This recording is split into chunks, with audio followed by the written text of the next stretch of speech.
The men's NCAA March Madness tournament has officially kicked off. Both Texas A&M, Corpus Christi, and Pittsburgh will advance after winning last night's games. Tonight, the Fairleigh Dickinson Knights will face off against the Southern Texas Tigers, and then the Nevada Wolfpack will take on the Arizona State Sun Devils. So I want to bring in Jay Ginsbach to discuss all of this. He's a senior sports betting analyst for Forbes SportsMoney. So, full disclosure, I know very little about March Madness. I usually show up for, the parties, and, I filled out a bracket with the help of my cat, which should give you some idea of just how much I know. So let's get into it, and you can teach me a thing or two. Tonight will be the last two games of the first four. Texas A&M and University of Pittsburgh both won their games. How does this compare to the predictions, and who is poised to win tonight's games? Good to be with you, Anne-Marie. It's tonight, Arizona State and Nevada will get the most action and interest because they're more recognizable than the other schools they're playing, and you've got some identifiable coaches and teams that play in bigger conferences, and the point spreads are close, just as the games were last night, in right around the point spread and very close to the finish. And both teams tonight, Arizona State and Texas Southern, are both 2.5-point favorites, so they're expecting close games. Well, at least it'll be entertaining, no matter who you're rooting for. Who are the wild cards that could surprise us?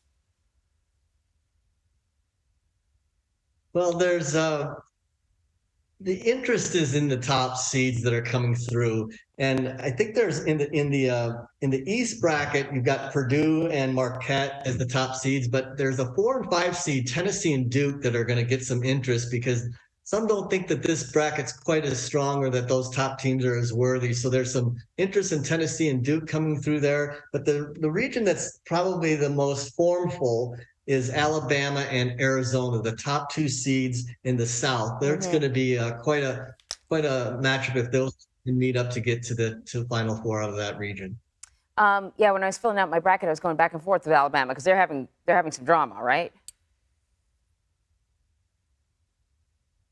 Issues there. This is the first time ever Alabama has been a number 1 seed at the tournament. Arizona, of course, was a top seed, number 1 last year, and they got beat in the Sweet 16. So they got some work to get back there this year. Okay, so which teams then are predicted to go all the way to the Final Four?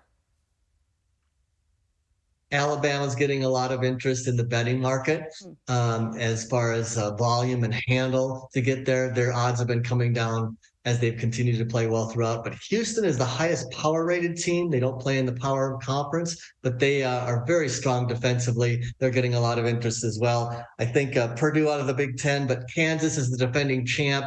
Many think that they're going to get knocked out along the way this year, even though they won the Big 12 again, the regular season. They lost to Texas in the tournament. Those are the teams that are still at the top, getting a lot of the interest as far as betting and futures to win it all.